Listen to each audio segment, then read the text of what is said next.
नींद निशानी मौत की। जो इंसान ज्यादा सोता है वो जल्दी दुनिया से छोड़कर चला जाता है। नींद निशानी मौत की, अवसर तेरा अब तू जाग। क्योंकि नींद की निशानी मौत की होती है। अब जान जाग बसेरा रहने तेरा जा रहा है। निंदन है तू जागे ऐसा।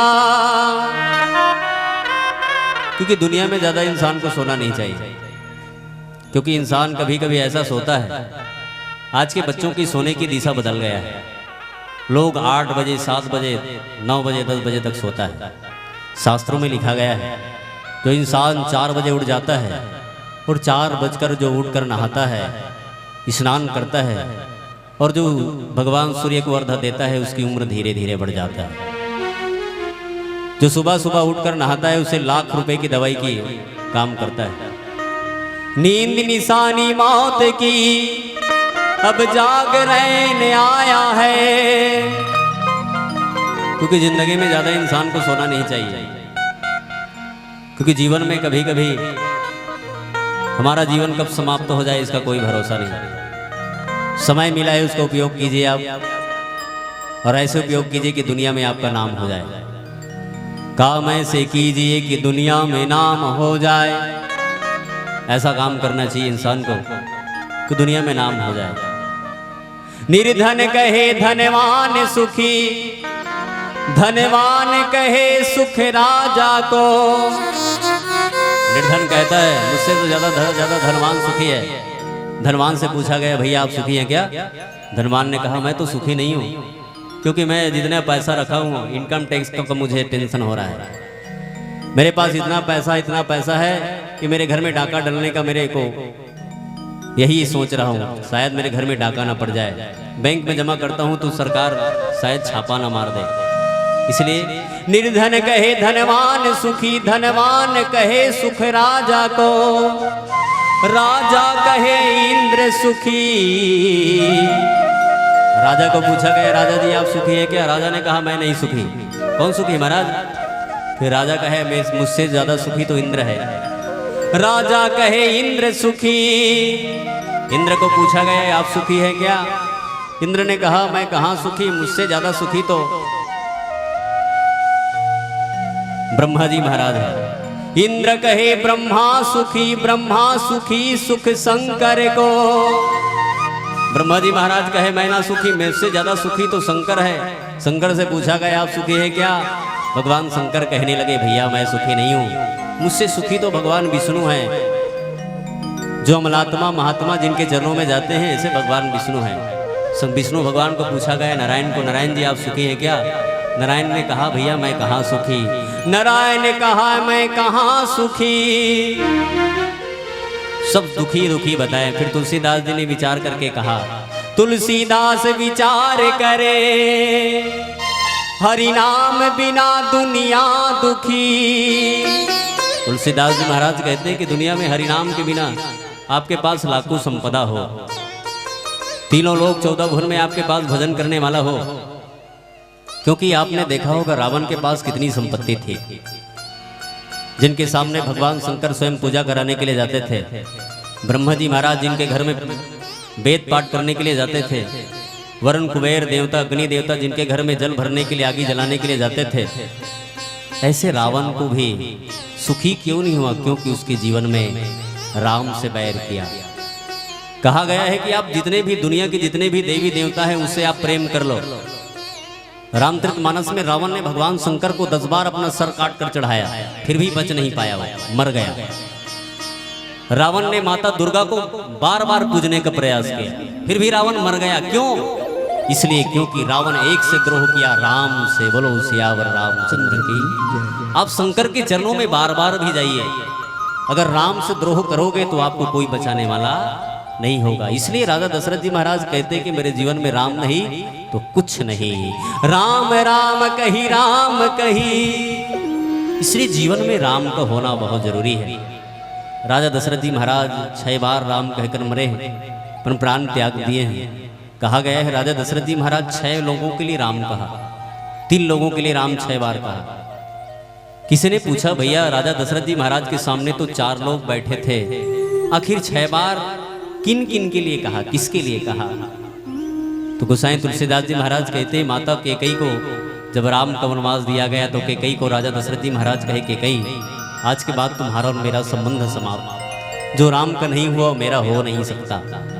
इसलिए कैकेयी मैं आपको आज के बाद अपने जीवन से तुझे छोड़ देता हूँ, आज के बाद मेरी कोई संबंध आपसे नहीं रहेगा।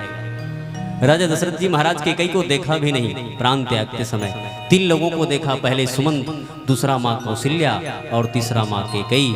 इसलिए 2-2 बार एक आदमी के लिए 2-2 बार राम कहा। हम लोग किसी से मिलते हैं तो पहले राम राम कहते, 3 बार राम नहीं कहते, राम राम राम राम, 2 बार ही राम कहते हैं। इसलिए राजा दशरथ जी महाराज कैकेयी को कहा, कौशल्या को कहा कौशल्या राम राम, सुमंत को कहा सुमंत राम राम, माता सुमित्रा को कहा सुमित्रा राम राम, मैं जा रहा हूँ इस दुनिया से। 6 लोगों के लिए राम राम कहते कहते राजा दशरथ जी महाराज अपने प्राण को परित्याग कर दिए। माता कौशल्या सुमंत को कहती सुमंत देखो देखो मेरे महाराज कैसे कर रहे हैं। राजा दशरथ को 3 बार अचेत आता है। पहले अचेत में माता कौशल्या जाकर बहुत जोर जोर से उसके मुख में जल डालने का प्रयास करती है, तब कहीं राजा दशरथ को जागृत अवस्था आता है। फिर माता कौशल्या 3 बार, आज तीसरा बार अचेत आया है। कहा गया अगर इंसान को 3 बार अचेत की अवस्था आ जाए तो समझ जाना चाहिए कि इंसान इस दुनिया से चला गया। राजा दशरथ को तीसरी बार अचेत आया हुआ है। माँ कौशल्या दौड़ के गई, सुमंत देखो ना मेरे राम को, मेरे राजा दशरथ को क्या हो महाराज, मेरे पति देवता को देखो ना सुमंत। सुमंत दौड़ कर गए और जब नब्ज पकड़ी तो आज तो राजा दशरथ जी महाराज अयोध्या के सूर्य को बुझ गए हैं, अयोध्या के दीपक बुझ गए हैं। राजा दशरथ जी महाराज दुनिया को छोड़कर चले गए हैं। धीरे धीरे राजा दशरथ की नाड़ी ठंडी पड़ रही है। माँ कौशल्या पूछ रही, माँ सुमित्रा पूछ रही, सुमंत बताओ ना क्या हुआ मेरे महाराज को। जय जीव जरा उठ के देखिए, आपकी सुमित्रा आपके सामने खड़ी है महाराज। लेकिन आज राजा दशरथ बोलने वाला नहीं है, क्योंकि राजा दशरथ दुनिया को छोड़कर चले गए हैं। राजा दशरथ का प्राण अंत हो गया है। राजा दशरथ जी महाराज इस दुनिया से चले गए हैं। माँ कौशल्या पकड़ पकड़ कर रो रही है, देखो ना महाराज एक बार क्या हुआ। अंकुश सुमन को बोलना ही पड़ा, माँ हमारे जय जीव हम सबको छोड़ कर चले गए। तब तो माँ कौशल्या जमीन पर धड़ाक से गिर पड़ी, जोर जोर से पुकार पुकार कर रोने लगी, महाराज जरा उठ कर देखिए, मैं आपकी अर्धांगिनी आपके सामने खड़ी हुई हूँ। जीवन का ये अंत है। इंसान बेबस हो जाता है जब मौत आता है, तो बेबस की तरह पड़ा रह जाता है। इंसान का हाथ चलना कम कर देता है, इंसान का मुंह बोलना बंद कर देता है, केवल देखते ही रह जाता है। कहा जाता है जब इंसान के सामने यमराज आता है तो अपने परिवार वालों को देख देख कर रोता है। इसलिए कई लोग कहते हैं कि ये रो रहा है शायद हमको देख कर रो रहा है। अपने परिवार वालों को देख देख कर रोता है, याद करता है मुझे बचा लो, मुझे पुकारता है। अपने बेटे को, अपने परिवार को बुलाता है, मुझे बचा लो, मुझे बचा लो, मुझे ले जा रहा है। यमराज आता है तो बहुत काला कलूटा रहता है और यमराज बहुत भयानक होता है। इसलिए राजा दशरथ जी महाराज के पास तो यमराज नहीं आए, लेकिन हमारे पास शायद आएगा, क्योंकि हमारा कर्म राजा दशरथ जैसा नहीं है। क्योंकि इस मृत्युलोक में, संसार में राजा दशरथ जी महाराज शोक बिकल सब रो वही रानी रो रही है। महाराज जरा देखिए, आपकी सुमित्रा पड़ी हुई है, माँ सुमित्रा रो रही। महाराज देखो ना महाराज, एक बार तो मुझे सुमित्रा कहकर बुला दो महाराज, क्या हुआ। आज तो राजा दशरथ जी महाराज दुनिया को छोड़कर चले गए। माता कौशल्या कही, महाराज मुझे एक बार तो कौशल्या कहकर बुला दो महाराज। आज तो राजा दशरथ इस दुनिया को छोड़कर चले गए। जमीन पर पड़ी पड़ी माता कौशल्या रो रही है, जमीन पर पड़ी पड़ी माता सुमित्रा रो रही है। सुमन जी महाराज खम्भे को पकड़कर रो रहे हैं, मेरे भगवान, मेरे जय जीव मुझे छोड़कर चले गए। जिनके सामने देवता नतमस्तक हुआ करते थे, जिनकी जय जयकार स्वर्ग में हुआ करता था, जिनकी चरणों की वंदना तीनों लोग 14 भुवन में जिन राजा दशरथ को पूजा करते थे, आज वो राजा दशरथ सबको छोड़कर चले गए। कहने का तात्पर्य है हम सबको जाना ही पड़ेगा, क्योंकि मृत्यु हम सबको आएगी। ऐसे ही हमारी माता जी राधा माता जी हम सबको छोड़कर चली गई, जिसकी याद दशगात्र का कार्यक्रम साहू परिवार में रखा गया है। जैसे हम राधा माता की दशगात्र कार्यक्रम में आज हम सम्मिलित हो रहे हैं, वैसा ही हमारा भी कार्यक्रम होगा। जैसे भजन आज चल रहा है, वैसा आपका भी दशगात्र में भजन चलेगा, क्योंकि जाना तो शाश्वत सत्य है भाई। इसलिए कहते हैं जिंदगी में हम सबको जाना ही पड़ेगा, इसलिए कहा गया है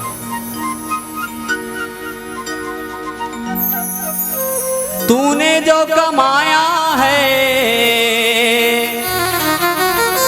जो इंसान कमाता है उसको दूसरा ही खाता है। तूने जो कमाया है दूसरा ही खाएगा,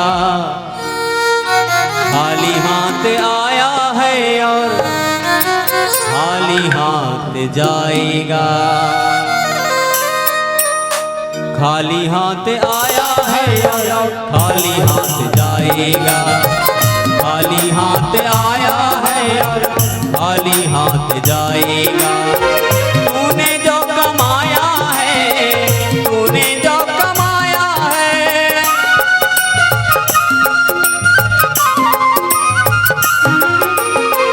तूने जो कमाया है वो दूसरा ही खाएगा। खाली हाथ आया है और खाली हाथ जाएगा। खाली हाथ आया है और खाली हाथ जाएगा।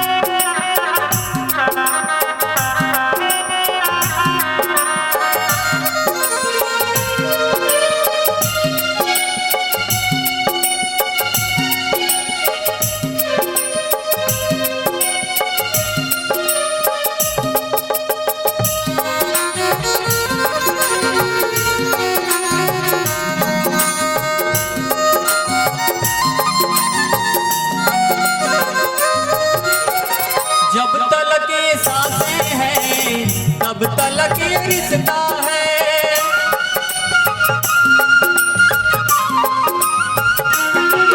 जब तक सांसें चल रही है तब तक बेटा कहेगा मेरा बाप है, पत्नी कहेगा मेरे पति है, बेटी कहेगी मेरे पापा है, परिवार के लोग कहेंगे मेरे चाचा है, मेरे चाची है।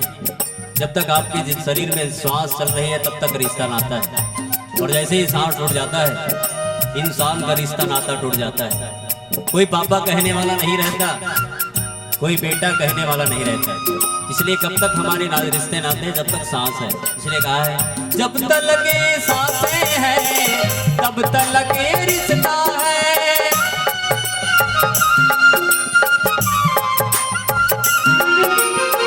जब तक ये सांसें हैं तब तक ये रिश्ता है। सांसें टूट जाएगी और रिश्ता टूट जाएगा। सांसें टूट जाएगी और रिश्ता टूट जाएगा। तूने जो कमाया है, तूने जो कमाया है,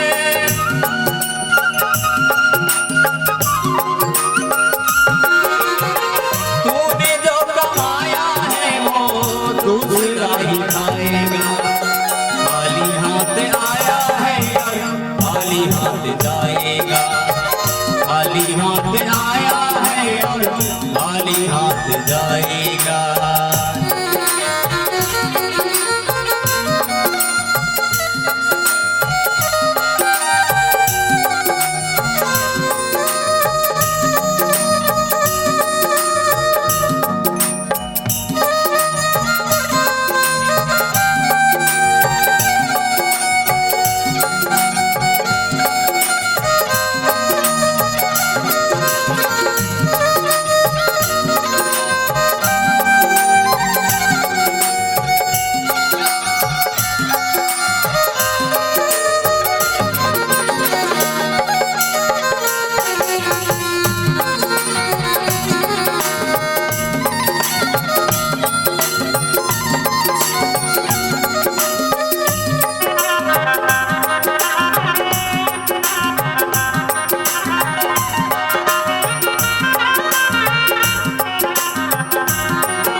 इंसान को राम का याद नहीं आता। काम से फुर्सत नहीं है तो राम कहाँ से आएगा। इसलिए कुछ समय ऐसा निकालो, भगवान का भजन करना चाहिए। सुबह शाम उठकर पहले राम का नाम लेना चाहिए, फिर दूसरे काम करना चाहिए। ऐसा कहा गया है शास्त्रों में। जो सुबह सुबह ऐसा काम करते हैं उनके जीवन में कभी लक्ष्मी की कमी नहीं होता। इसलिए राम का नाम हमेशा लेना चाहिए। जीते जी तूने तो राम को भुला डाला,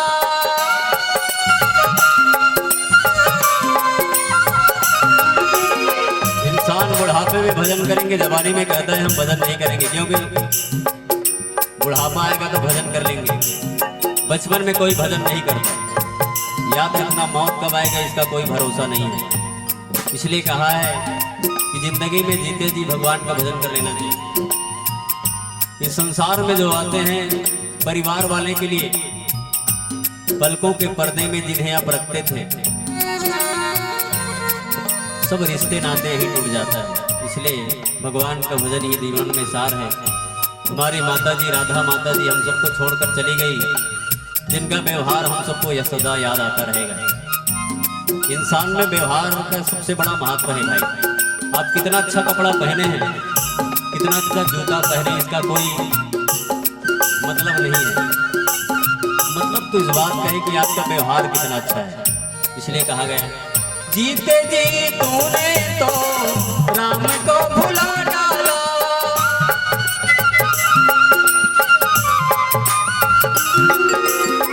जीते जी तूने तो राम को भुला डाला। मौत जब आएगी तो राम याद आएगा, मौत जब आएगी तो राम याद आएगा। तूने जो कमाया है, तूने जो कमाया है,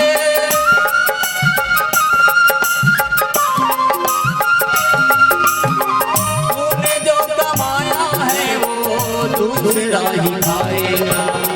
खाली हाथ आया है, खाली हाथ जाएगा।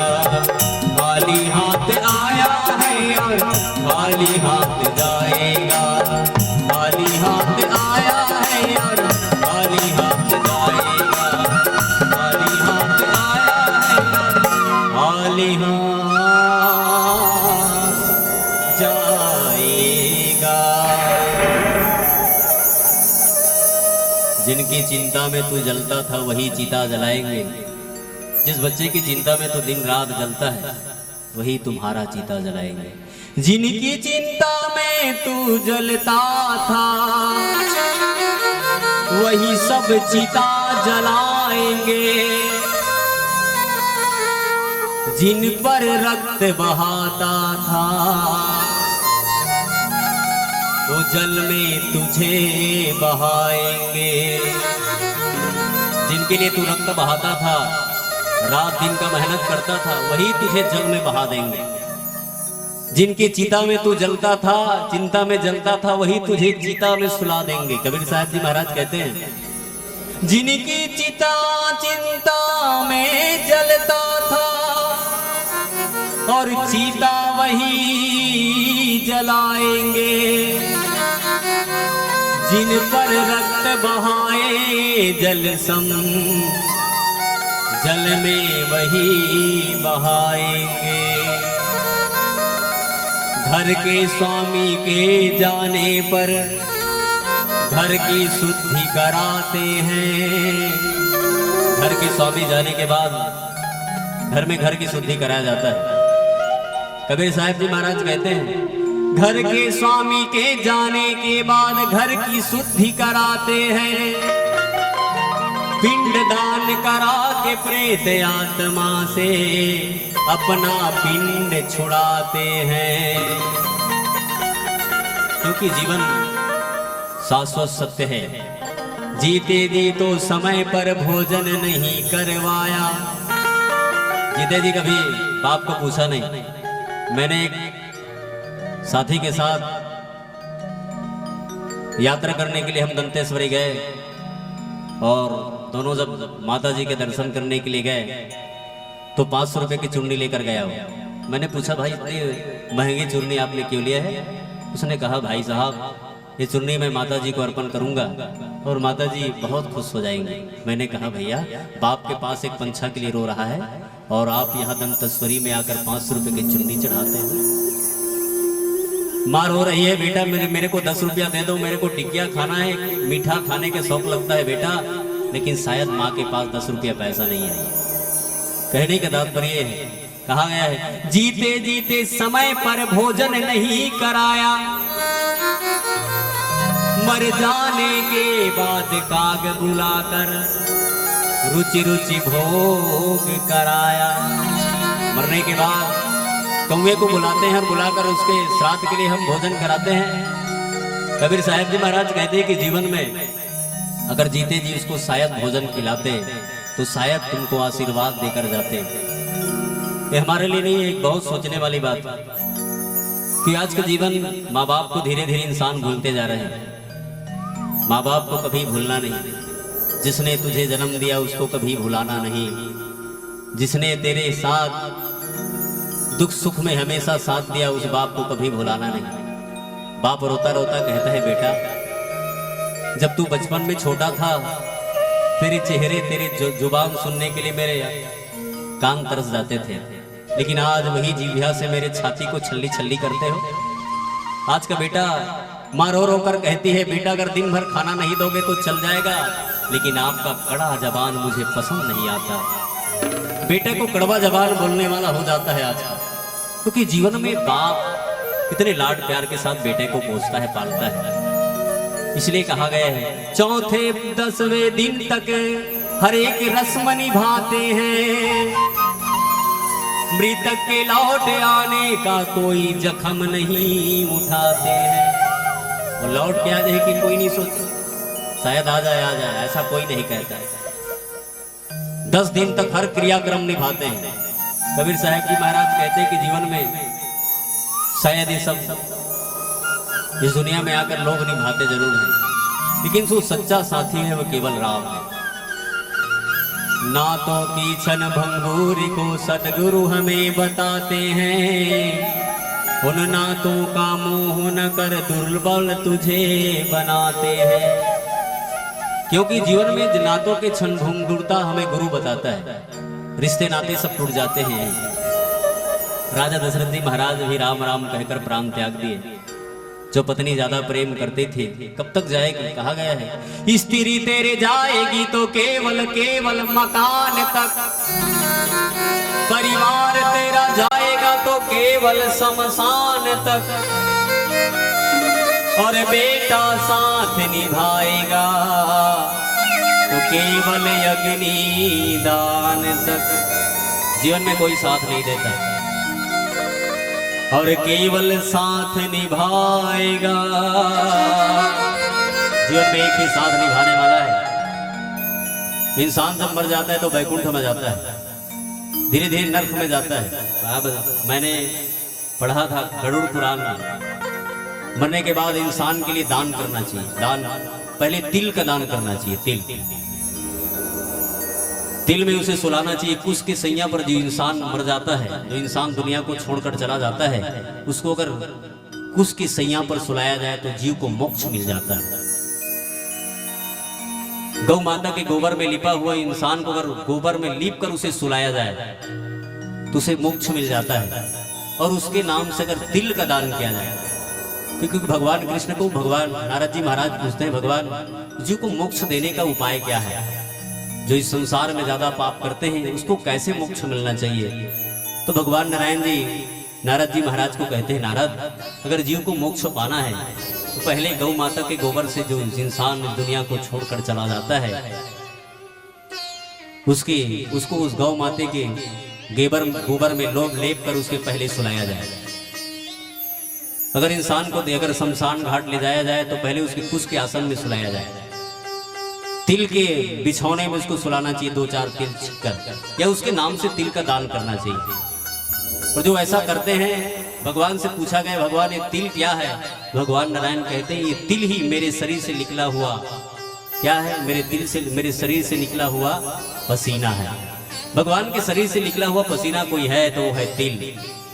भगवान के शरीर का जो रोम है जिसे कुश कहा गया है, भगवान के रोम कुश को जो लोग कुश के माध्यम से जीव के दुतर्पण किया जाता है और मरने के बाद इंसान के दोनों हाथों में कुश रखना चाहिए, क्योंकि वो मोक्ष तक ले जाता है। ऐसे गरुड़ पुराण में कहा गया है मरने के बाद इंसान के लिए चप्पल का दान करना चाहिए, जूता का, क्योंकि जब हम नरक में जाते हैं, बैतरणी नदी में जाते हैं, तो वहां अनेक प्रकार की यातनाएं होती हैं।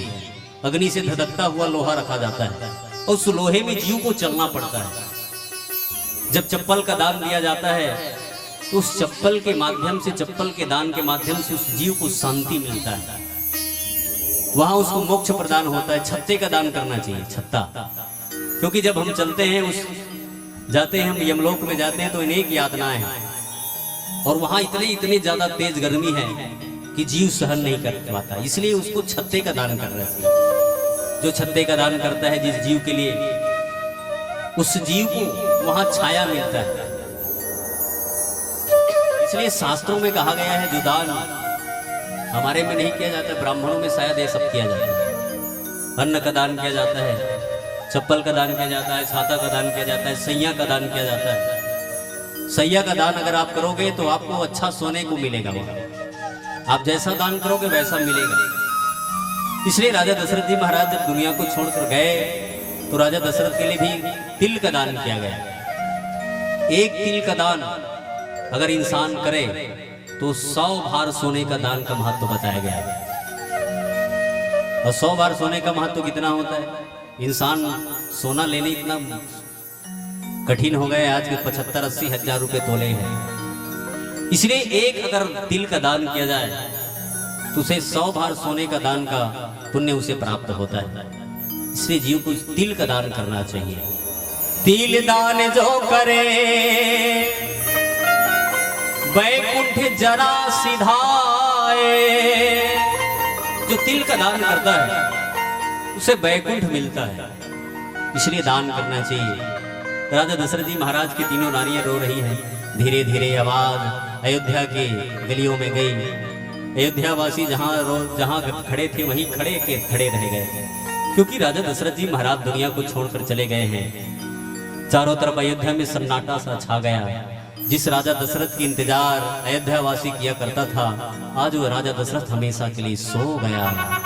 क्योंकि जीवन ऐसा है कि हमको सोना ही पड़ेगा, आज नहीं तो कल हमको सोना ही पड़ेगा। जीवन एक ऐसा है जहां ऐसा पड़ाव ला देता है, इंसान बलवान नहीं होता, समय बलवान होता है। कई लोग कहते हैं कि हम बलवान हैं, ऐसा नहीं है। समय कितने समय आपको कहां ले जाकर खड़े करेगा इसका कोई पता इंसान को नहीं है। इसलिए इंसान को चाहिए, अयोध्या वासी सोचने लगे कहां सोच रहे थे और क्या हो गया।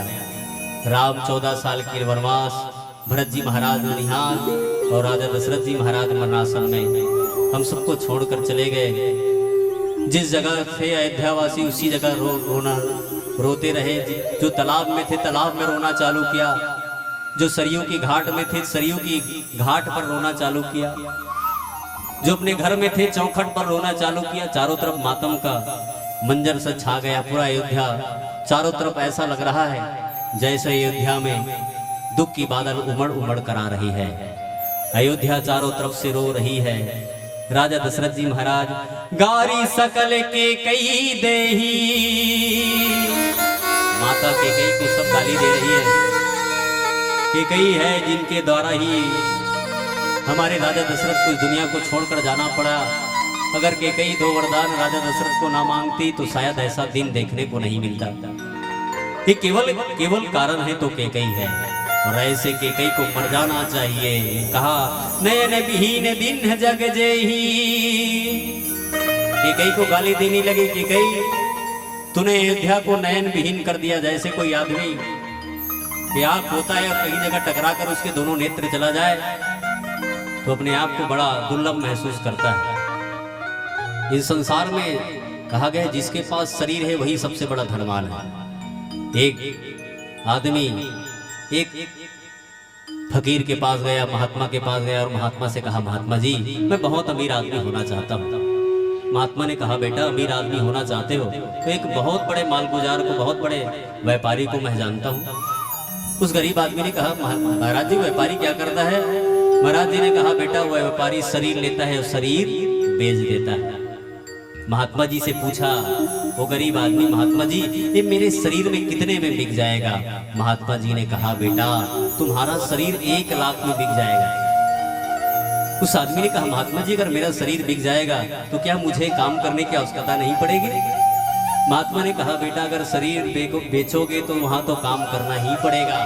फिर उस आदमी ने कहा महात्मा जी फिर तो मेरे शरीर बेचना कैंसल, मैं शरीर नहीं बेच सकता। फिर महात्मा ने कहा बेटा अगर शरीर नहीं बेच सकते तो दोनों आंखें बेच दो। महात्मा से पूछा महात्मा जी दोनों आंखें कितने में चले जाएंगे? चले जाएगा। महात्मा जी ने महाराज ने कहा बेटा दोनों आंखों की कीमत 50,000 रुपया। नहीं महात्मा जी मैं अपना आंख नहीं बेचना चाहता, क्योंकि मैं अपना आंख बेचूंगा तो मैं अंधा हो जाऊंगा। महात्मा ने कहा बेटा अगर आंख नहीं बेचना चाहते तो कम से कम दोनों बाहें ही बेच दो, दोनों ठन हाथ बेच दे। महात्मा जी बोली महात्मा जी अगर दोनों हाथ बेच दो कितना मिल जाएगी? महात्मा जी बोले बेटा अगर दोनों हाथ बेच दोगे तो तुमको 25,000 रुपया मिल जाएंगे। उस आदमी ने कहा महात्मा जी अगर दोनों हाथ बेच दो तो बिना हाथ का हो जाऊंगा, दुनिया वाले लोग मुझे लूला लंगड़ा कहेंगे, इसलिए मैं अपना हाथ नहीं बेचना चाहता। महात्मा जी ने कहा फिर दोनों टांगे बेच दो, दोनों टांगे बेच दो आपको 12,000 रुपये मिल जाएंगे। महात्मा जी को फिर कहा नहीं महात्मा जी मैं दोनों टांगे बेच दूंगा तो मैं लूला हो जाऊंगा, अपाहिज हो जाऊंगा, इसलिए दोनों टांगे भी नहीं बेचना चाहता। महात्मा जी ने कहा उसके पीठ को थपथपाते हुए कहा बेटा इसीलिए तो मैं बताना चाहता हूँ जिसके पास यह शरीर है वही संसार का सबसे बड़ा धनवान है। जिसके पास ये शरीर नहीं है, दोनों आंखें नहीं, उसे लोग अंधा कहते हैं। जिसके पास दोनों हाथ नहीं उसे लूला कहते हैं। जिसके पास दोनों टांग नहीं उसे लंगड़ा कहते हैं। इसलिए बेटा तो दुनिया में सबसे बड़ा धनवान कौन है? सबसे बड़ा धनवान वही है जिसके पास यह शरीर है। और शरीर होते हुए भी जो इंसान आलस की तरह पड़ा रहता है उससे बड़ा इस दुनिया में दुर्भाग्यशाली और कोई नहीं हो सकता। भगवान ने कितने बढ़िया शरीर दिए, इस शरीर का दुरुपयोग नहीं कीजिए, सदुपयोग कीजिए। दुनिया में ऐसा काम कीजिए कि दुनिया में आपका नाम हो जाए। ऐसा काम जो कीजिए दुनिया में हो जाए नाम। ऐसा काम करना चाहिए। ऐसा बात नहीं है कि दुनिया में होता है। भगवान हानि लाभ जीवन मरण जस सब जस विधिहार। सुनहु भरत भावी प्रबल और बिलख कहे मुनिनाथ। हानि लाभ जीवन मरण जस अब जस विधिहार। हानि लाभ जीवन मरण किसके हाथ में है? हमारे आपके हाथ में नहीं है। मैंने सुना था एक मालगुजार मरने के लिए काशी गया, काशी, और काशी में जाकर बहुत मरने का यत्न किया। अपने परिवार वालों को बोला बेटा मैं काशी जा रहा हूँ, मेरा बुढ़ापा अवस्था आ गया, मैं वही मरूंगा। जो काशी में मरता है उसे मोक्ष मिलता है, इसलिए वही मरना चाहता हूँ। अपने परिवार को छोड़कर चले गए। 1 साल 2 साल 3 साल तक रहा। बेटा ने फोन लगाया, बाबूजी आप ठीक तो है? बाबूजी ने कहा बेटा यहाँ आया 3 साल हो गया, मर नहीं रहा हूँ, अब मैं फिर जाऊंगा। अपने घर आया और घर आने के बाद ठीक 3 दिन के बाद वो आदमी मर गया। कहने के मतलब है हानि लाभ जीवन मरण। आप काशी भी जाएंगे तो नहीं मरेंगे। कई लोग डेमो करान लेकर जहर लेकर पी जाते फिर भी नहीं मरते, और कई लोग थोड़ा से भी ले लेते हैं मर जाते हैं। कहने के मतलब है कि जीवन में हानि लाभ जीवन मरण। हानि लाभ जीवन मरण आपके हाथों में नहीं है। आप बड़े से बड़े दुकान कर खोल कर बैठ जाएंगे तो ये नहीं गारंटी कि आपकी दुकान चलेगा। हाँ, ऐसा नहीं है कि आप दुकान खोल लिया और चल जाएगा, ऐसा नहीं है। चलाने वाला कोई और है, किसी और के हाथों में आपकी डोर है जीवन की। हानि लाभ जीवन मरण जस अब जस विधि हाथ। सुनहु भरत भावी प्रबल बिलख कहे मुनिनाथ। हानि लाभ जीवन मरण जस अब जस 6 चीज भगवान के हाथों में है। भाई ये राजा दशरथ जी महाराज छोड़कर चले गए। एक प्यारा सा भजन, बोलो सियावर रामचंद्र की जय, बोलो मृत्यात्मा माता जी की जय।